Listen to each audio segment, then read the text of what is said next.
یہ استغفار اللہ رب العزت کو بڑا محبوب اور اس کی وجہ سے انسان کو بڑی نعمتیں ملتی ہیں۔ چنانچہ سیدنا حسن رضی اللہ تعالیٰ عنہ کے پاس ایک نوجوان آیا، کہنے لگا حضرت میں بڑا گناہگار ہوں، کوئی عمل بتا دیجئے۔ فرمایا استغفار کرو۔ ایک نوجوان آیا، حضرت عرصے سے بارش نہیں ہوئی، کوئی عمل بتا دیجئے۔ فرمایا استغفار کرو۔ ایک تیسرا نوجوان آیا، حضرت میں بڑا غریب ہوں، رزق کی تنگی ہے، کوئی عمل بتا دیجئے۔ فرمایا استغفار کرو۔ ایک نوجوان آیا، میں بے اولاد ہوں، دعا کیجئے کہ مجھے اولاد نرینہ مل جائے۔ فرمایا استغفار کرو۔ ایک نوجوان آیا کہ جی میرا باغ ہے، دعا کیجئے کہ پھل اچھا ملے۔ فرمایا استغفار کرو۔ ایک آدمی آیا، دعا کیجئے کہ میرے گھر سے پانی کا کنواں نکل آئے، چشمہ نکل آئے۔ فرمایا استغفار کرو۔ سننے والا حیران کہ ہر بندے نے مختلف تقاضا سامنے رکھا، مگر حضرت نے عمل ایک ہی بتایا۔ تو پوچھا اس نے کہ حضرت یہ کیا کہ ہر کام کے جواب میں آپ نے استغفار ہی بتایا؟ تو حسن رضی اللہ عنہ نے فرمایا کہ دیکھو یہ میں نے خود نہیں کہا، بلکہ اللہ رب العزت نے قرآن مجید میں ارشاد فرمایا فَقُلْتُ اسْتَغْفِرُوا رَبَّكُمْ إِنَّهُ كَانَ غَفَّارًا يُرْسِلِ السَّمَاءَ عَلَيْكُمْ مِدْرَارًا۔ دیکھیے گناہ بھی معاف ہوتے ہیں، استغفار سے بارشیں بھی نازل ہوتی ہیں۔ وَيُمْدِدْكُمْ بِأَمْوَالٍ، اللہ مال کے ذریعے مدد کرتے ہیں تو غربت بھی ختم ہوتی ہے۔ وَبَنِينَ، اور اللہ تعالیٰ بیٹے بھی عطا کرتے ہیں تو بے اولاد لوگوں کو اللہ تعالیٰ استغفار کرنے کی وجہ سے اولاد نرینہ بھی عطا فرماتے ہیں۔ وَيَجْعَلْ لَكُمْ جَنَّاتٍ، اور اللہ تعالیٰ پھل بھی عطا فرما دیتے ہیں، کاروبار میں برکت اور پروفٹ دے دیتے ہیں۔ وَيَجْعَلْ لَكُمْ أَنْهَارًا، اور اللہ تعالیٰ چشمے اور نہریں بھی جاری فرما دیتے ہیں۔ تو دیکھیے استغفار ایک عمل ہے، اس کی وجہ سے کتنی نعمتیں مل جاتی ہیں۔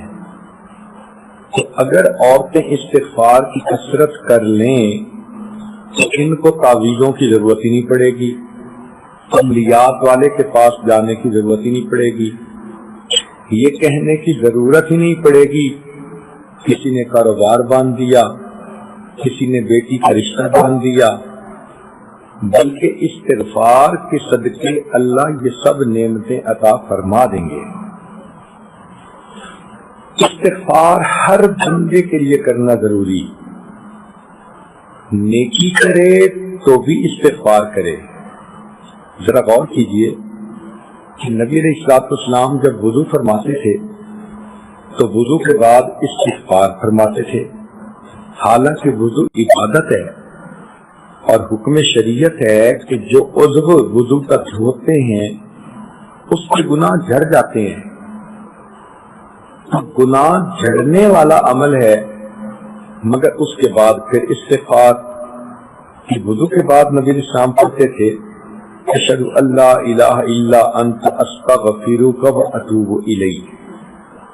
نماز کتنی عظیم عبادت ہے کہ جو آدمی پابندی سے نماز پڑھتا ہے اللہ تعالیٰ اس کے گناہ اس طرح مٹاتے ہیں جس طرح 5 مرتبہ غسل کرنے والے کے جسم سے میل مٹا دی جاتی ہے۔ لیکن نماز کے بعد بھی نبی علیہ السلام استغفار فرماتے تھے۔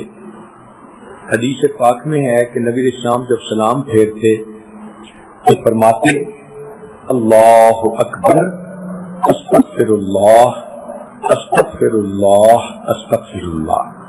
اس کا معنی کیا ہوا کہ بندے نے تو عبادت کی پھر استغفار.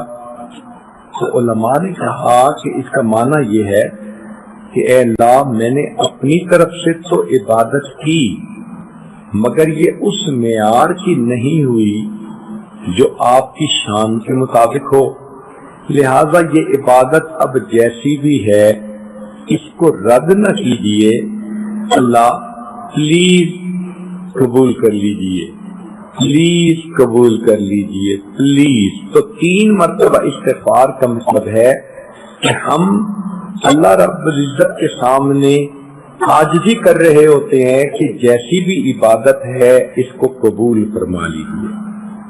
تہجد کے بعد استغفار. کانوا قلیلا من اللیل ما یہجعون وبالاسحار هم یستغفرون. تہجد کے وقت بھی اللہ والے استغفار کرتے ہیں.